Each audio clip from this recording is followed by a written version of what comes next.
नमस्कार दोस्तों, welcome back to my YouTube channel.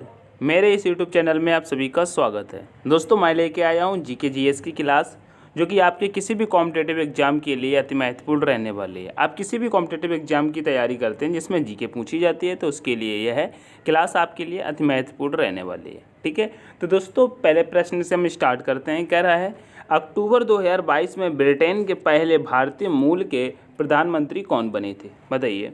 अक्टूबर 2022 में ब्रिटेन के पहले भारतीय मूल के प्रधानमंत्री की बात कर रहा है, तो बताएंगे यहाँ पर कौन बने थे। हरिया आनंद हो जाएंगे, कमला हैरिस हो जाएगी, नील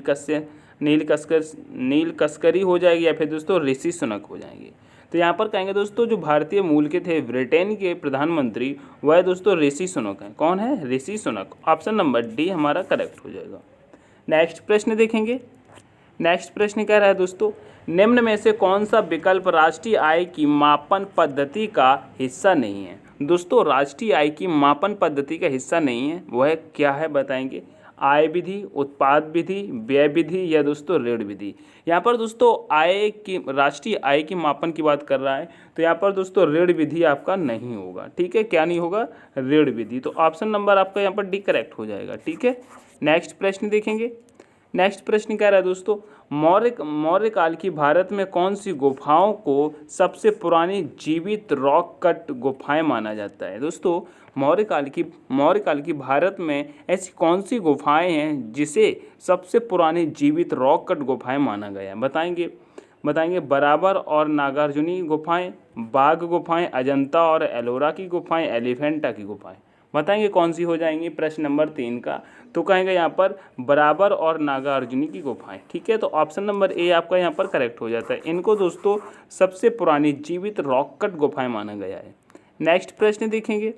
नेक्स्ट प्रश्न कहता है, बीपीएल प्रारंभिक न्यूनतम आय से संबंधित एक आर्थिक मानदंड है। बीपीएल का पूर्ण रूप क्या है? दोस्तों, यहाँ पर आपको बीपीएल की फुल फॉर्म पूछा गया है, तो इसकी बताएंगे क्या हो जाएगी। बताएंगे बेस पॉवर्टी लाइन हो जाएगी, बेस प्राइस लाइन हो जाएगी, या दोस्तों बिलो पॉवर्टी लाइन हो जाएगी, या दोस्तों बिलो प्राइस लाइन हो जाएगी। तो क्या हो जाएगी? यहाँ पर कहेंगे बीपीएल की फुल फॉर्म हो जाती है दोस्तों बिलो पॉवर्टी लाइन। ठीक है, क्या? Below poverty line. Option number C आपका करेक्ट होगा। नेक्स्ट प्रश्न देखेंगे। नेक्स्ट प्रश्न कह रहा है, हमारे सौर मंडल का सबसे छोटा ग्रह कौन सा है? बताएंगे हमारे सौर मंडल का सबसे छोटा ग्रह कौन सा है? तो कहेंगे भैया बुध है। क्या है? बुध है। ऑप्शन नंबर सी करेक्ट होगा। नेक्स्ट प्रश्न देखेंगे। नेक्स्ट प्रश्न कह रहा है दोस्तों, जो मल लोक नृत्य दोस्तों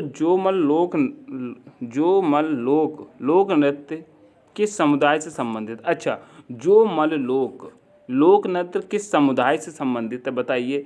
चाईमल समुदाय से, लेपचा समुदाय से, लुसाई समुदाय से, या दोस्तों जमातिया समुदाय से? बताइए क्या हो जाएगा। यहाँ पर प्रश्न नंबर 6 का करेंगे दोस्तों, जो लोकमल है, तो यहाँ पर कहेंगे दोस्तों जो मल लोक है, ये इसका क्या होना चाहिए दोस्तों? ऑप्शन नंबर 6 का। तो कहेंगे ये लेपचा समुदाय द्वारा मनाया जाता है। किसके द्वारा? लेपचा समुदाय द्वारा। ऑप्शन नंबर बी करेक्ट होगा। नेक्स्ट प्रश्न देखेंगे। नेक्स्ट प्रश्न कह रहा है दोस्तों, खेलों के संबंध में बाड़ा का अर्थ है, यानी कि बाड़ा की बात कर रहा है दोस्तों, इसका अर्थ क्या होता है? बताइए क्या होता है? वर्ल्ड एंटी डोपिंग एजेंसी होता है, वर्ल्ड ऑटोनॉमस डोपिंग एजेंसी होता है, या दोस्तों वर्ल्ड एंटी डोपिंग एसोसिएशन होता है, या दोस्तों या रेलिंग एंड डोपिंग एसोसिएशन होता है? बताइए। खेलों के संबंध में वाडा की फुल फॉर्म की बात कर रहा है, जो कि पूर्ण रूप होता है, तो बताएंगे 7 का। तो कहेंगे वर्ल्ड एंटी डोपिंग एजेंसी होता है। कहाँ? तो ये है ऑप्शन नंबर ए में, वर्ल्ड एंटी डोपिंग एजेंसी। ठीक है, ऑप्शन नंबर ए करेक्ट होगा। नेक्स्ट प्रश्न देखेंगे। नेक्स्ट प्रश्न कह रहा है गुग्गा नृत्य निम्नलिखित में से किस राज्य का पारंपरिक लोक नृत्य है? गुग्गा नृत्य की बात कर रहा है प्रश्न नंबर 8 में, तो यह कहाँ का है? बताएंगे केरल का, तमिलनाडु का, असम का, या हरियाणा का? बताएंगे। गुग्गा नृत्य की बात करते हैं दोस्तों, तो यह हरियाणा का है। कहाँ का है? हरियाणा का है। ऑप्शन नंबर डी करेक्ट होगा। नेक्स्ट प्रश्न देखेंगे। नेक्स्ट प्रश्न कह रहा है दोस्तों, जवाहरलाल नेहरू बंदरगाह कहाँ स्थित है? बताइए। जवाहरलाल नेहरू बंदरगाह कहाँ स्थित है? चेन्नई, भुवनेश्वर, न्यू दिल्ली, या फिर दोस्तों कोलकाता? तो कहेंगे यह दोस्तों न्यू दिल्ली में। कहाँ पर है? न्यू दिल्ली न्यू दिल्ली में है, तो ऑप्शन नंबर दोस्तों का सी करेक्ट होगा। नेक्स्ट कह रहा है दोस्तों, निम्नलिखित में से कौन सा गुप्त शासक घटोत्कच का उत्तराधिकारी बना? बताइए, निम्नलिखित में से कौन सा शासक घटोत्कच का उत्तराधिकारी बना? चंद्रगुप्त प्रथम था, चंद्रगुप्त द्वितीय, स्कंदगुप्त था, या दोस्तों कुमारगुप्त प्रथम था? बताइए कौन था। प्रश्न नंबर 10 का करेंगे तो कहेंगे चंद्रगुप्त प्रथम था। कौन? चंद्रगुप्त प्रथम था, जो कि कौन था दोस्तों? घटोत्कच का उत्तराधिकारी बना था। ठीक है, ऑप्शन नंबर ए करेक्ट होगा। नेक्स्ट प्रश्न देखेंगे। नेक्स्ट प्रश्न कह रहा है दोस्तों, कह रहा है तीजन बाई को वर्ष 2003 में उनकी कला के लिए पद्म भूषण से सम्मानित किया गया था। वह किस नृत्य शैली के लिए प्रख्यात है? दोस्तों तीजन बाई का संपर्क बताइए किससे है? घूमर से है, छऊ से है, कालबेलिया, यहाँ पर कालबेलिया हो जाएगा, या दोस्तों पड़वानी से है?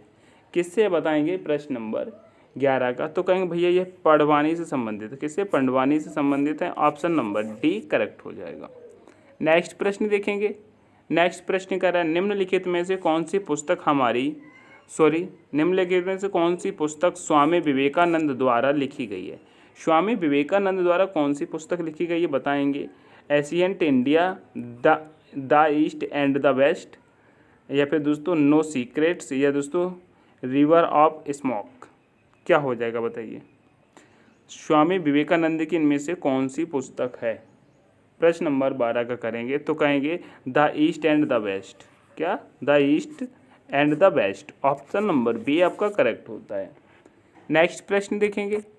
नेक्स्ट प्रश्न कह रहा है निम्नलिखित में से कौन सा भारत में मनाए जाने वाले फसल कटाई उत्सवों में से एक नहीं है? दोस्तों फसल कटाई के लिए बताइए। बैसाखी, लोहड़ी, ओणम, दीपावली। तो भैया यहाँ पर फसल कटाई के बारे में बात कर रहे हैं।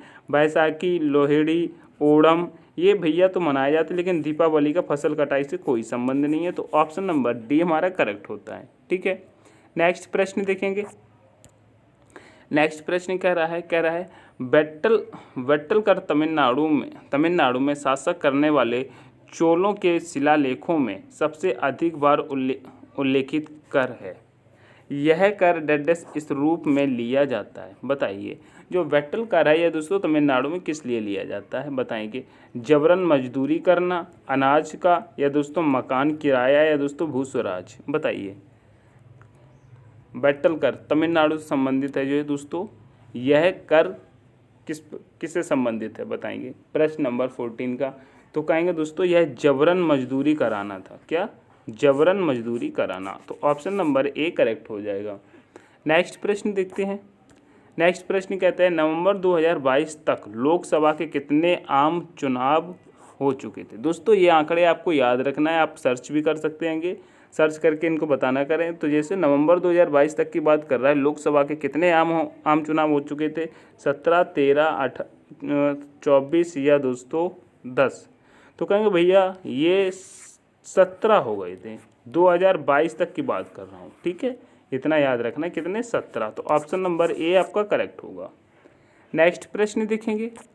नेक्स्ट प्रश्न कह रहा है दोस्तों यदि सकल राजकोषीय घाटे का मूल्य निवल ब्याज दायित्व से अधिक होगा तो सकल प्राथमिक घाटे का मूल्य क्या होगा? यहाँ पर कर रहा है दोस्तों जो सकल राजकोषीय घाटे की मूल निवल ब्याज दायित्व से दोस्तों अधिक होगा तो सकल प्राथमिक घाटे का मूल्य क्या होगा? अनंत होगा, धनात्मक होगा, शून्य होगा, या दोस्तों ऋणात्मक होगा? क्या हो जाएगा भैया? तो यहाँ पर कहेंगे दोस्तों जब उसका दोस्तों राजकीय कोष में ब्याज में दायित्व से अधिक होगा तो सकल प्राथमिक घाटे का मूल्य होगा, तो यहाँ पर हो जाएगा दोस्तों धनात्मक होगा। ये क्या होगा? धनात्मक, ऑप्शन नंबर बी करेक्ट हो जाएगा। नेक्स्ट प्रश्न देखेंगे। नेक्स्ट प्रश्न कह रहा है निम्नलिखित में से कौन सा स्थलीय परितंत्र का एक उदाहरण है? बताएंगे। स्थलीय परितंत्र का एक उदाहरण है तालाब है, घास के मैदान है, नदी है, दोस्तों महासागर है। यहाँ पर कह रहा है स्थलीय परितंत्र का उदाहरण है, तो दोस्तों स्थलीय परितंत्र का उदाहरण चारागाह वगैरह से होते हैं। किससे? चारा। तो यहाँ पर हमारा जैसे कि देखें तो घास के मैदान ऑप्शन में है, तो हमारा यहीं पर करेक्ट आंसर हो जाएगा घास के मैदान, ऑप्शन नंबर बी करेक्ट होता है। नेक्स्ट प्रश्न देखेंगे। नेक्स्ट प्रश्न क्या रहा है दोस्तों, रणजी ट्रॉफी का संबंध निम्न में से किस खेल से? बिल्कुल इजी सब प्रश्न है, ये सभी को पता होगा, बताएंगे। क्रिकेट, फुटबॉल, बैडमिंटन या हॉकी? रणजी ट्रॉफी की बात की गई है ये भैया क्रिकेट से है। किससे? क्रिकेट से है। ठीक है, क्रिकेट में कितने प्लेयर होते हैं? 11 प्लेयर होते हैं, याद रखना। नेक्स्ट प्रश्न देखेंगे।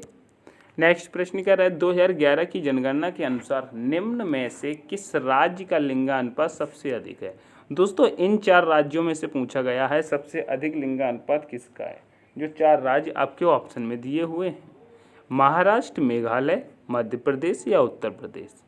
इन चारों राज्यों की अगर हम बात करते हैं दोस्तों, इसमें सबसे अधिक लिंगानुपात किसका होना चाहिए बताने की कोशिश करेंगे, तो कहेंगे भैया इसका मैं मेघालय का होना चाहिए। क्या? Meghalaya. Option number B correct हो जाएगा। क्या होगा? मेघालय। नेक्स्ट प्रश्न देखेंगे। नेक्स्ट प्रश्न क्या रहा है दोस्तों, लॉर्ड विलियम बेंटिंक ने राजा राम मोहन राय के सहयोग से किस प्रथा को समाप्त किया था? ठीक है, यहाँ पर लॉर्ड विलियम बेंटिंक की बात कर रहा है, इन्होंने किस प्रथा को समाप्त किया था? ब्रह्मचार्य का, धर्म का, बहुपतित्व का या दोस्तों सती? तो कहेंगे भैया लॉर्ड विलियम बेंटिंक ने दोस्तों सती प्रथा का अंत किया था। किसका? सती प्रथा का। ठीक है, तो ऑप्शन नंबर डी आपका यहाँ पर करेक्ट होता है। किसका? सती प्रथा का। ऑप्शन नंबर डी आपका करेक्ट होता है। और दोस्तों ये थे हमारे जीके के आज के 20 प्रश्न। इन 20 प्रश्न में से आपने क्या 12 का जवाब दिया है? अगर आपको एग्जाम क्लियर करना है तो दोस्तों 18, तो इनके 18 आंसर आना चाहिए। ठीक है, जैसी भी क्लास लगी आपको कमेंट करके ज़रूर बताएंगे। ठीक है, क्लास पसंद आती तो एक बार लाइक करेंगे, दोस्तों के साथ शेयर करके दोस्तों हमारे चैनल को सब्सक्राइब जरूर कर लेना। इतना काम आपको कर लेना है। अगर आप इसकी पीडीएफ चाहते हैं तो हमने वीडियो के डिस्क्रिप्शन में टेलीग्राम का लिंक दे रखा है, आप वहां से टेलीग्राम को ज्वाइन करके हमारे पीडीएफ प्राप्त कर सकते हैं। जैसे क्या होगा, आप पीडीएफ से दोबारा से इसको पढ़ते हैं तो आपकी अच्छे से तैयारी हो जाती है, प्रश्न आपको याद हो जाते हैं। तो इस क्लास को मैं यहीं पर समाप्त करता हूँ, मिलता हूँ नेक्स्ट वीडियो में। तब तक के लिए take care, all the best, thanks for watching.